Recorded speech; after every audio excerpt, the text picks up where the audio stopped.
Episode की शुरुआत में शाओनिंग मिस्टर फू से कहती है कि मेरा ऑलरेडी फियांसे है, तो ये सब मत करो, मैं तुम्हें रिस्पेक्ट दे रही हूँ तो तुम भी मुझे रिस्पेक्ट दो। लेकिन वो उसे स्माइल करके कहने लग जाता है कि यूएंग की तुम्हारा फियांसे है ना, मुझे लगा नहीं था कि तुम शॉर्टकट लेने के लिए अपने लीडर के साथ रिलेशनशिप में आ जाओगी। और उसे कहता है कि जो वो दे सकता है वो चीज़ मैं तुम्हें उससे ज़्यादा दे सकता हूँ, तो तुम्हें अच्छे से चूज करना चाहिए। लेकिन शाओनिंग बहुत ज़्यादा गुस्सा हो जाती है। वो उससे कहती है कि अगर तुम्हें प्रपोजल में कोई प्रॉब्लम है तो मैं कुछ कर सकती थी, लेकिन तुम ये सब बोलकर मेरे और मेरे फियांसे की डिसरिस्पेक्ट कर रहे हो। और जो कॉन्ट्रैक्ट फाइल होती है उसे टेबल पर फेंक कर वहां से जाने लगती है, लेकिन वो तब भी उसके पीछे आता है। वो उसे वॉल की साइड में पुश करके हैरेस करने की कोशिश करता है, लेकिन यूएंग सही वक्त पर आकर शाओनिंग को बचा लेता है और फू को धक्का मारकर गिरा देता है। जिसके बाद शाओनिंग और यूएंग पार्किंग लॉट के अंदर होते हैं, जहाँ पर शाओनिंग उससे कह रही होती है कि तुम कुछ ज्यादा इम्पल्सिव हो गए, तुम्हें अभी न्यू पोस्ट मिली है, तुमने उसे मारा, अगर उसने कंप्लेन कर दी तो क्या होगा। लेकिन यूएंग उसे हक करके कहता है कि ये सब कुछ भी मैटर नहीं करता, तुम्हें पता नहीं है कि मैं तुम्हें कितना टाइम से प्यार करता हूँ। तो शाओनिंग बोलती है कि मुझे पता है कि तुम मुझे 1 साल से प्यार करते हो,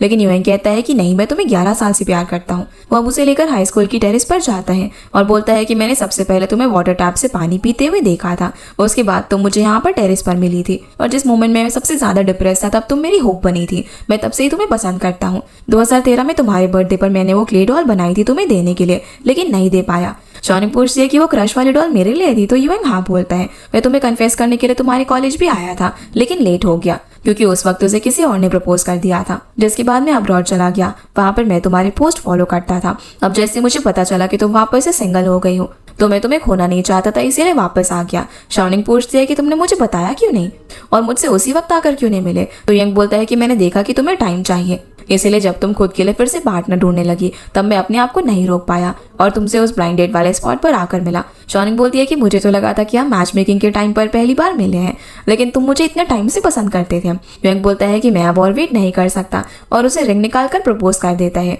शाओनिंग भी अब वहाँ बोलकर उसे एक्सेप्ट कर लेती है। यूएंग कहता है कि ये लॉन्ग रियूनियन है जिसका मैं इतने सालों से वेट कर रहा था। अब जब ये लोग वॉक करते हुए घर जा रहे थे तभी शाओनिंग को यू का कॉल आ जाता है लोन की बात करने के लिए। तो शाओनिंग उससे यहाँ पर हाई स्कूल की बुली वाली बात के बारे में पूछती है। वो बोलता है कि तुम्हें पता नहीं था, तब उसने मुझे मारा था और बोला था कि मैं किसी और को ना बताऊं कि वो तुम्हें पसंद करता है, जिसके बाद मुझे वहां से जाना पड़ गया था। शाओनिंग अब यूएंग से बोलती है कि मुझे पता नहीं था कि तुमने मेरी वजह से किसी को मारा भी था। यू को तो कुछ भी समझ नहीं आता कि वो क्या बोल रही है। वो उससे पूछता है कि यूएंग और तुम्हारे बीच कुछ हुआ है क्या। तभी यूएंग बोलता है कि मेरी वाइफ है, याद रखने बोलकर कॉल कट कर देता है और यू तो बेचारा शौक हो जाता है कि अभी उसने यूएंग से बात की। शाओनिंग इधर यूएंग से बोलती है कि मैं भला कब से तुम्हारी वाइफ हुई। तो बोलता है कि हम कल ही जाकर मैरिज रजिस्टर करवाएंगे। अगले दिन ये लोग अब रजिस्ट्रार ऑफिस में जाते हैं कि सर्टिफिकेट इंपॉर्टेंट होता है, तो दूसरी फोटो निकाल कर आ जाओ। इसमें तुम लोगों को देखकर ऐसा लग रहा है जैसे जबरदस्ती स्माइल करवाई हो, इसीलिए दोनों नई फोटो निकलवाने के लिए जाते हैं। चाहे इस बार दोनों काफी अच्छे से स्माइल कर रहे थे। जैसे ये लोग अब सर्टिफिकेट लेकर बाहर आते हैं तब यूएंग कार लेने के लिए चला जाता है,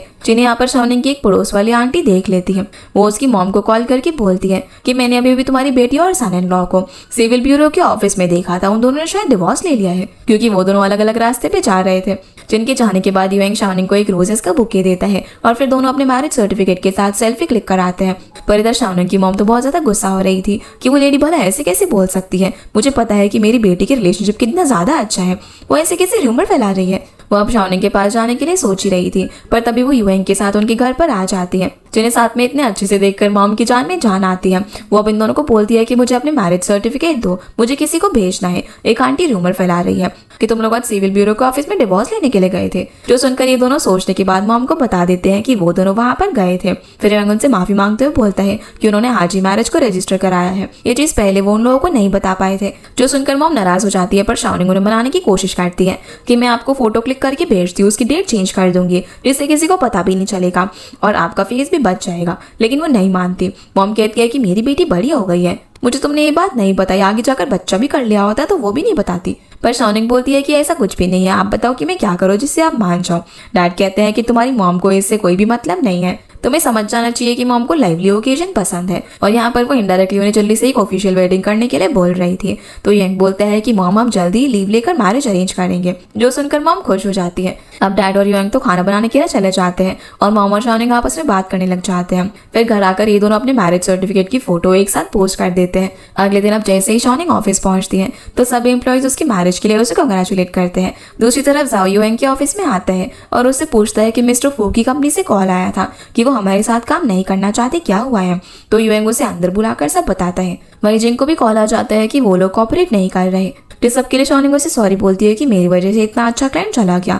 लेकिन जिंग गुस्सा करके कहने लग जाती है कि तुम्हें क्लाइंट के लिए ये सब करने की जरूरत नहीं है, ये सब मिस्टर फू की गलती है, वो भला ऐसे कैसे कर सकता है, और अगर मैं वहां पर होती ना तो उसे अच्छा सबक सिखाती। शाओनिंग ये सुनकर उसे थैंक यू बोलती है और फिर ये लोग सोचने लग जाते हैं कि इस मंथ का टारगेट कैसे कंप्लीट करेंगे। वहीं जाओ भी ये सुनते ही बहुत ज्यादा गुस्सा हो जाता है और कहता है कि तुम्हें तो कुछ नहीं किया, अगर मैं तुम्हारी जगह होता ना तो उसे छोड़ता नहीं। पर युएंग अब उसे भूलकर नए क्लाइंट को ढूंढने के लिए बोलता है, जिसके बाद ये सभी लोग नए क्लाइंट्स को ढूंढने लग जाते हैं। सीन अब यहाँ से लिंक वे पर आता है, जिससे उसकी फ्रेंड का मैसेज आता है कि तुम हमारे साथ इतने टाइम से क्लब क्यों नहीं गई हो। पर वो उन्हें मना कर देती है और बोलती है कि मुझे ओवर टाइम काम करना है। पर वो शियो के साथ अपने बताए हुए मोमेंट्स को याद करती है और हेजिडेंट होकर उसे कॉल करके मिलने के लिए बुलाती है।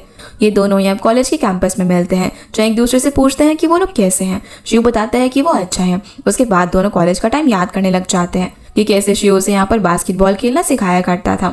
शिव भी याद करता है कि कैसे तुम और शाओनिंग मुझे हमेशा साथ में लेकर जाया करते थे।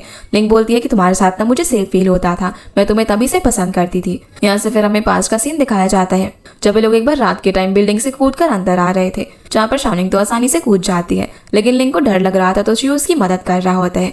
लेकिन वो सिर्फ नाटक कर रही थी। वो एकदम से उसके ऊपर कूद कर उसे किस करके शाओनिंग के साथ वहां से भाग जाती है, जिससे बेचारा शियो बस हैरान होकर देखता रह जाता है। और एक बास्केटबॉल मैच के बाद सभी के सामने बुके देखकर उसे अपना लव कन्फेस करता है, जहाँ वो उसे हाँ बोलकर एक्सेप्ट कर लेती है। प्रेजेंट में भी अब हम इन दोनों को उसी बास्केटबॉल कोर्ट के अंदर देखते हैं, जहाँ पर लिंग पूछती है कि क्या तुम मुझे अभी भी पसंद करते हो, तो वो हाँ बोलता है।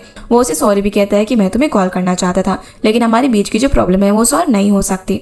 लिंग अब यहाँ पर उसका हाथ पकड़कर कहती है कि हम लोग कितना ज्यादा खुश थे, हमने प्रॉमिस किया था कि हम लोग हमेशा साथ रहेंगे, सनराइज और सनसेट देखेंगे। हम लोग हमेशा सिर्फ प्यार पर फोकस करते थे, ठीक वैसे ही करते हैं ना, ये घर पैसे इस सब के बारे में सोचने की क्या ही जरूरत है। लेकिन शिव नहीं मानता और सैड होकर कहता है कि मैं रियलिटी देखे बिना नहीं चल सकता, ये सब करने से सिर्फ तुम्हें ही हर्ट होगा, जो चीज मैं नहीं चाहता। जो सुनकर लिंग अपना हाथ छुड़ा लेती है और उससे पूछती है कि क्या तुम ब्रेकअप करना चाहते हो। तो शिव हाँ बोलता है। उसे बोलता है कि तुम अच्छा लड़का डिजर्व करती हो, जो कि मैं नहीं हूँ। जो सुनकर लिंग रोते हुए वहां से चली जाती है और शिव सैड होकर बस वहीं पर खड़ा होकर उसके साथ जो बिताए हुए मोमेंट्स से उन्हें याद करता है। अगले दिन अब हम शाओनिंग और लिंग को जिम में देखते हैं, जहाँ पर शाओनिंग उससे पूछती है कि तुम इतना ज्यादा क्यों भाग रही थी। इस पर लिंग कहती है कि मैंने सोचा कि अगर मैं तेज रनिंग करूंगी तो शायद जो सैड फीलिंग है वो खत्म हो जाए, लेकिन ऐसा कुछ भी नहीं हुआ। इसके बदले में वो शाओनिंग के कंधे पर सर रखकर और ज्यादा सैड हो जाती है और बोलती है कि वो लोग कितने टाइम से साथ में थे, अभी ये सब भूलना बहुत ही हार्ड होगा। पर शाओनिंग बोलती है कि कोई बात नहीं, उसे अच्छा लड़का और मिल जाएगा। उसी वक्त शाओनिंग को जिम का मैसेज आता है कि उन्हें एक क्लाइंट मिल चुका है, इसीलिए वो उसे वेकेशन दे देती है कि तुम अब अपने हस्बैंड के साथ एंजॉय कर सकते हो। पर शाओनिंग जब लिंग की तरफ देखती है तो सोचती है कि युएंग नहीं, अभी उसका लिंग के साथ रहना इंपॉर्टेंट है। वो उससे कहती है कि तुम बताओ वेकेशन पर किधर चलना है, मैं तुम्हारे साथ चलूंगी, ताकि वो उससे अच्छा फील करवा सके। लेकिन लिंग उसे कहती है कि मैं अकेली जाना चाहती हूँ, अभी मैं अकेले रहकर अपने थॉट्स को थोड़ा सा सॉर्ट करना चाहती हूँ। और शाओनिंग को बोलती है कि तुम युएंग के साथ वेकेशन पर जाओ। इधर जाओ भी युएंग को आकर बताता है कि उन्हें क्लाइंट मिल गया है और अभी कुछ टाइम तक उन्हें किसी चीज की चिंता करने की जरूरत नहीं है। तो युएंग खुश होकर रोक के बोलता है और कहता है कि अभी मैं कुछ दिनों के लिए वेकेशन पर जा रहा हूँ, तो यहाँ का ख्याल रखना। जिसके बाद हम जिंग को हॉटपॉट एंजॉय करता हुआ देखते हैं। जाओ उसे खाते हुए देखकर बहुत ही खुश हो रहा था और बोलता है कि ऐसे हॉटपॉट खाते हुए मिल्क टी पीना अच्छा नहीं होता। पर वो उसे पीते हुए उसके लिए और मिल्क टी ऑर्डर करने के लिए कहती है, जो सुनकर वो उसके लिए ऑर्डर कर देता है और बोलता है कि अगर आज तुम क्लब जाने के लिए भी कहोगे ना तो भी मैं चलूंगा। पर जिंग कहती है कि तुम इतना खुश क्यों हो रहे हो, युएंग ने तुम्हें डिपार्टमेंट मैनेजर बनाया है क्या। पर वो तो सिर्फ काम तुम्हें देकर अपनी वाइफ के साथ वेकेशन पर जाना चाहते हैं। ये सुनकर जाओ कहता है कि मैं तुम्हारी मिल्क टी कैंसिल कर दी है, लेकिन असल में उसने कैंसिल नहीं की होती। जो चीज जब जिंग देखती है तो खुश होकर खाने लग जाती है। जिसके बाद हम युएंग और शाओनिंग को देखते हैं, लोग बाहर कहीं पर घूमने के लिए गए हुए थे, जहाँ पर ये लोग साथ में काफी एंजॉय कर रहे थे और फोटोज क्लिक करवा रहे थे। दोनों अब यहाँ पर एक लड़की को कैमरा देते हैं उनकी फोटो क्लिक करने के लिए। अब जैसे ही शाओनिंग फोटो देखने के लिए उस लड़की के पास जाती है, तब युएंग वहां से अचानक से गायब हो जाता है। वो लड़की उसे कैट का स्टफ टॉय देती है और कहती है कि ये तुम्हें आगे गाइड करेगी। जब शाओनिंग देखते हैं तो उसमें एक चिट था जिसमें लिखा हुआ था कि इसी सब कुछ शुरू हुआ था। शाओनिंग जब हीरो को फॉलो करती है तो वहां पर रूफटॉप का फोटो लगा हुआ था, जो देखकर वो याद करती है कि वो उसी कैट को लेने के लिए रूफटॉप पर गई थी, जिस कैट को युएंग ने अपनी जैकेट के अंदर कवर करके रखा हुआ था। अब वो उस कैट को लेकर वहां से चली जाती है और उसे छाता दे देती है। ऐसी अब जब वो और भी फोटोज देखती है तो वो सारी उनकी हाई स्कूल की मेमोरी से थे। साथ ही उनके ऑफिस के भी कुछ फोटोज होते हैं, जिन सारे मोमेंट्स को याद करके शाओनिंग बहुत ही ज्यादा खुश होती है। अब जब वो और आगे जाती है तो वहां पर युएंग ने उसके लिए जो क्ले डॉल बनाई हुई थी वो रखी हुई थी, जिसमें लिखा था थैंक यू, मुझे अकेला ना रहने देने के लिए। साथ ही वहां पर एक फ्लावर्स का बुके और युएंग ने जो उसे मैच मेकिंग के टाइम पर टेडी दिया था वो रेड अम्ब्रेला और वो सारी चीजें भी रखी हुई थी, जो सब कुछ देखकर शाओनिंग की आंखों में आंसू आ जाते हैं। अब वो आंसू पहुंचकर सामने एक हॉल में जाती है। वो जगह एकदम वेडिंग वेन्यू की तरह डेकोरेट हो रखी थी और अंदर युएंग था जो उसके पास आता है और उसे मिसेस जी कहकर बुलाता है। वो उसे कहता है कि अब तुम अपने आप को मुझे दे दो और मैं फ्यूचर के लिए हमेशा तुम्हारा ख्याल रखूंगा। तो शाओनिंग उसे हाँ बोलती है। वो उसके बालों में अब वेल पहनाकर दोनों काफी अच्छे से शादी कर लेते हैं, जो देखकर शाओनिंग उसे थैंक यू बोलती है इतनी अच्छी वेडिंग देने के लिए। फिर लोग साथ में मिलकर फायरवर्क्स देखते हैं और फोटोज भी क्लिक कराते हैं। अगले सीन में अब हम शियाओ टाउन को देखते हैं, जहाँ जिंग के पेरेंट्स के घर के बाहर साफ सफाई कर रहा था। जिंग अपने पेरेंट्स के सामने इंसेंस बर्न कर रही थी और इमोशनल होकर उनसे कहती है कि इस बार वो अकेले नहीं है, वो अपने हस्बैंड के साथ यहाँ पर आई है और ऑलरेडी प्रेग्नेंट है। वो कहती है कि जाओ इतना हैंडसम नहीं है, लेकिन वो बहुत ही अच्छा लड़का है और मुझे बहुत ज्यादा प्यार करता है। मैं भी उससे प्यार करती हूँ, लेकिन उसे बता नहीं पाती। तो सब कुछ जाओ भी सुन रहा था। वो अब उसके पास आ जाता है। जाओ कहता है कि ऑफकोर्स मैं उनका अच्छा सन इन लॉ हूँ। फिर वो भी उन्हें इंसेंस ऑफर करता है और कहता है कि मैं हमेशा जिंग के साथ ही रहूंगा। मेरे पेरेंट्स भी उसे पसंद करते हैं, हम खुशी से रहेंगे और अब से हम लोग साथ में आपसे मिलने के लिए आया करेंगे। जो सुनकर जिंग और ज्यादा रोने लग जाती है, पर जाओ उसे संभालता है। सीन अब वापस से शाओनिंग और युएंग पर आता है, जो कि अपनी वेडिंग का बहुत ही अच्छा फोटोशूट कर रहे थे। शाओनिंग बीच बीच में उससे बोलती है कि वो कितनी ज्यादा थक गई है। तभी वहां पर कोई फोटोग्राफर आकर कहता है कि वो उनकी फोटो लेना चाहते हैं अपनी एल्बम में लगाने के लिए और उसका आधा प्रॉफिट वो उन्हें देंगे। लेकिन युएंग मना कर देता है कि उसकी वाइफ ने बहुत ज्यादा थक गई है तो वो नहीं कर सकते। जिंग उससे पूछती है कि प्रॉफिट अच्छा था तो क्यों नहीं बोला। युएंग बोलता है कि मैं नहीं चाहता कि तुम्हारी ब्यूटी कोई और देखे।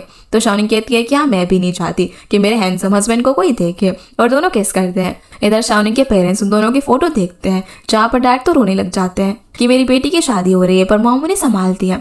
रात के वक्त अब जिंग और जाओ उसी जगह पर होते हैं जहाँ पर उन्होंने पहले साथ में ड्रिंक की थी। वो यहाँ पर जिंग से बोलते हैं कि इसी जगह से सब कुछ शुरू हुआ था और कितनी अच्छी जगह है ये, जिसे देखकर जिंग स्माइल करती है और दोनों यहाँ पर फोटोज क्लिक करते हैं। पर तभी यहाँ पर जाओ के पेरेंट्स का कॉल आ जाता है। वो उन्हें फेस्टिवल विश करते हैं और उनसे कहते हैं कि उन्होंने कुछ पाउडर भेजा है जो कि इंसोम्निया के लिए अच्छा है। जो देखकर जिंग जाओ से बोलते हैं कि तुम्हें ये सब उन्हें बताने की क्या जरूरत थी कि मुझे नींद नहीं आती। पर वो उनको थैंक यू बोलती है और सॉरी कहती है उन्हें ट्रबल करने के लिए। लेकिन वो कहते हैं कि इसमें ट्रबल की कोई भी बात नहीं है, हम फैमिली है ना, और आगे अगर कुछ भी चाहिए हो तो खुद से फोन कर देना। जो सुनकर जिंग थोड़ी इमोशनल हो जाती है, क्योंकि अब उसे फैमिली का प्यार भी मिल रहा था। वो जाओ से कहती है कि फैमिली होना अच्छा होता है। ये लोग फिर युएंग और शाओनिंग की वेडिंग फोटोज देखते हैं और बोलते हैं कि ये लोग कितने अच्छे लग रहे हैं। उसी वक्त जिंग की स्टमक में बेबी मूव करने लग जाता है, जिसे फील करके जाओ बहुत ही ज्यादा खुश होता है। अगले सीन में हम लिंग को देखते हैं, जो कि एक जगह पर बैठी हुई थी। वो शिव की प्रमोशन की फोटो देखकर कहती है कि अच्छा है, हम दोनों में से कोई तो खुश है। और जैसे ही वो खड़े होकर बीच की साइड जा रही थी, तभी उसे वहां पर शिव दिख जाता है और दोनों एक दूसरे को देखने लग जाते हैं। यहाँ से फिर हमें 1 साल बाद का सीन दिखाया जाता है, जिसमें जाओ और युएंग बैंक में काम कर रहे थे और शाओनिंग भी अपने बैंक में आती है। जिंग मीटिंग के टाइम अब सभी को अपना काम असाइन करती है। जब हम देखते हैं कि शाओनिंग भी अब काफी अच्छा कर रही थी और अब जैसे उसे जिंग ने सिखाया था वैसे ही वो भी लोगों को सिखा रही थी। जब शाओनिंग अपने क्लाइंट से मिल रही थी, तभी उसे युएंग का मैसेज आ जाता है। वो कहता है कि तुम्हें याद है ना कि आज कौन सा डे है, तो वो हाँ बोलती है। आगे हम देखते हैं कि ये दोनों बीच पर सनसेट देख रहे थे। जहाँ युएंग पूछता है कि ये बहुत ही सिंपल हो गया हमारी एनिवर्सरी के लिए, पर शाओनिंग बोलती है कि ये सिंपल है लेकिन मुझे यही पसंद है। युएंग पूछता है कि तुम्हारा लास्ट ईयर मैरिज कैसा रहा, तो शाओनिंग खुश होकर बोलती है कि ऑर्डिनरी लेकिन बहुत ही ज्यादा हैप्पी, और उससे पूछता है कि तुम्हें कैसी लाइफ चाहिए फ्यूचर में, तो वो कहता है कि ऐसी ही ऑर्डिनरी, और दोनों साथ में बहुत ही ज्यादा खुश होते हैं। अब वैसे तो इस ड्रामा की यहीं पर हैप्पी एंडिंग हो जाती है, लेकिन इस ड्रामा का एक स्पेशल एपिसोड भी है जिसमें हमें इनके और भी कुछ हैप्पी मोमेंट्स सिखाए गए हैं। एक दिन युएंग जब किसी क्लासरूम में बैठकर अपना एग्जाम दे रहा था, तभी वो उस बेंच पर देखता है कि वहाँ पर काफी सारे कार्टून्स बने हुए थे और साथ ही एक सॉन्ग का नाम भी लिखा हुआ था। तो वो भी उस सॉन्ग का नाम वहाँ पर लिख देता है। एग्जाम के बाद जब शाओनिंग अपने क्लासरूम में आती है, तो हमें पता चलता है कि युएंग उसी के बेंच पर बैठा हुआ था। अब जैसे ही वो अपने बेंच पर देखती है, तो उसकी फ्रेंड उसे बोलती है कि जो पर्सन यहाँ पर एग्जाम दे रहा था उसे भी ये वाला सॉन्ग पसंद है, लगता है कि तुम्हारा फेट मिला हुआ है। तो शाओनिंग भी अब बेंच पर लिख देती है कि मेरा नाम शाओनिंग है और तुम्हारा नाम क्या है। अगले दिन जब युएंग उसी क्लास में वापस से एग्जाम देने के लिए आता है, तो उसका नाम देखकर उसे पता चलता है कि ये तो वही लड़की है जिसे उसने उस टाइम पानी पीते हुए देखा था। वो भी अब खुश होकर अपना नाम यहाँ पर लिख देता है, लेकिन फिर कुछ सोचकर उसे हटा देता है। ऐसे एक दिन युएंग शाओनिंग को इम्प्रेस करने के लिए एक रेस में पार्टिसिपेट करता है, जिसके अंदर वो जीत जाता है, जिसे शाओनिंग नोटिस कर लेती है और उसके लिए काफी खुश होती है। वो भी यहाँ पर काफी ज्यादा खुश था। इसके बाद बैंक का प्रेसिडेंट बनने के बाद युएंग शाओनिंग को ज्वेलरी दिलाने के लिए लेकर जाता है, जहाँ पर वो उसके लिए गोल्ड सेट परचेज कर रहा था। वहाँ शाओनिंग उसे प्रेसिडेंट जी कहकर बुला रही थी। तो जो सेल्स गर्ल होती है उसे लगता है कि ये उसकी मिस्ट्रेस है, लेकिन वो क्लैरिफाई कर देता है कि वो उसकी वाइफ है। वो अब बाहर जाकर ऐसे सबके सामने उसे प्रेसिडेंट जी बुलाने से मना करता है कि लोग गलत समझ लेंगे, जिसके रिस्पॉन्स में वो उसे ओके बोलती है और उसके चीक्स पर किस भी कर देती है।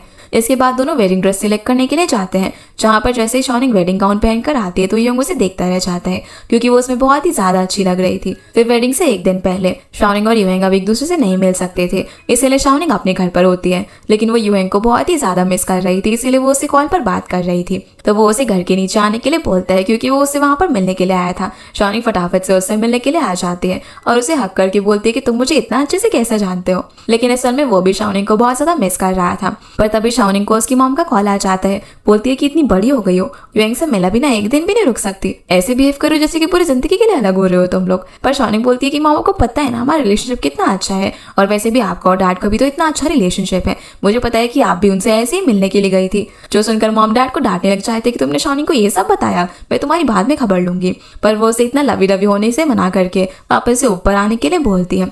तो युएंग बोलता है कि मॉम मैं अभी शाओनिंग को भेज रहा हूँ। मॉम उसकी आवाज सुनते हुए उसे बहुत ही प्यार से बात करती है और आराम से घर जाने के लिए बोलती है, जो देखकर शाओनिंग कहती है कि मॉम तुमसे कितनी अच्छे से बात करती है। इस पर युएंग कहता है कि मैं हूँ ही इतना प्यारा, फिर उसे गुड नाइट बोलकर ऊपर जाने के लिए कहता है। अब इन दोनों की शादी होने के बाद हम देखते हैं कि ये लोग अपने पेरेंट्स और शाओनिंग के कलीग के साथ काफी अच्छा डिनर एंजॉय कर रहे थे। यहाँ से फिर हमें सीधा 5 साल बाद का सीन दिखाया जाता है, जहाँ पर जंग रात तक ऑफिस में काम कर रही थी। तभी सब अपने बेबी बॉय को लेकर वहां पर आ जाता है, जिन्हें देखकर जिंग बहुत ही ज्यादा खुश होती है। उनका बेटा बहुत ही ज्यादा प्यारा होता है। वो जिंग से कहता है कि मम्मा आप इतना ज्यादा ओवर टाइम वर्क करती हो ना, मुझे आपकी चिंता हो रही थी, इसलिए आपको देखने के लिए यहाँ पर आ गया। जो सुनकर वो काफी ज्यादा खुश होती है। पर तभी जाओ बोलता है कि तुम ना बहुत ज्यादा थक गई होगी ना। अब वो उसे अपनी पीठ पर बिठाकर लेकर जाने लग जाता है और ये लोग साथ में बहुत ही ज्यादा खुश होते हैं। इसके बाद हम युएंग को देखते हैं, जो कि एक बहुत ही बड़े क्लाइंट से मीटिंग कर रहा था। तभी वहां पर शाओनिंग अपनी स्टूडेंट्स को लेकर आ जाती है किसी काम से। वो अपने काम में बहुत ही ज्यादा अच्छी हो गई थी और युएंग के क्लाइंट को चुराने की बहुत ज्यादा कोशिश करती है। युएंग भी अपना क्लाइंट बचा रहा था, लेकिन एंड में कस्टमर डिसाइड करता है कि वो दोनों साथ में इस क्लाइंट के लिए काम करें, जिसके लिए लोग भी मान जाते हैं। और उन्हें इतना बड़ा क्लाइंट मिल गया था जिस वजह से खुश भी थे। लेकिन जब ये लोग घर पर होते हैं तो शाओनिंग थोड़ी सी सैड होती है। वो बोलती है कि जिंग अब हेडक्वार्टर जा रही है, अब सब कुछ मुझे ही हैंडल करना पड़ेगा, जिस वजह से मैं थोड़ी सी परेशान हूँ। पर युएंग बोलता है कि तुमने कैसे एक लॉबी मैनेजर से शुरू किया था अपना काम, लेकिन अब तुम जनरल मैनेजर बनने वाली हो, तुम बहुत ही ज्यादा केपेबल हो, इसीलिए परेशान मत हो, तुम सब कुछ अच्छे से हैंडल कर लोगी। जो सुनकर वो खुश होती है और बोलती है कि क्या पता मैं कुछ सालों में बैंक प्रेसिडेंट बन जाऊं। जो सुनकर युएंग भी खुश होता है क्योंकि वो दोनों साथ में काफी अच्छे से ग्रो कर रहे थे। और इसी हैप्पी एंडिंग के साथ ये ड्रामा यहीं पर खत्म हो जाता है।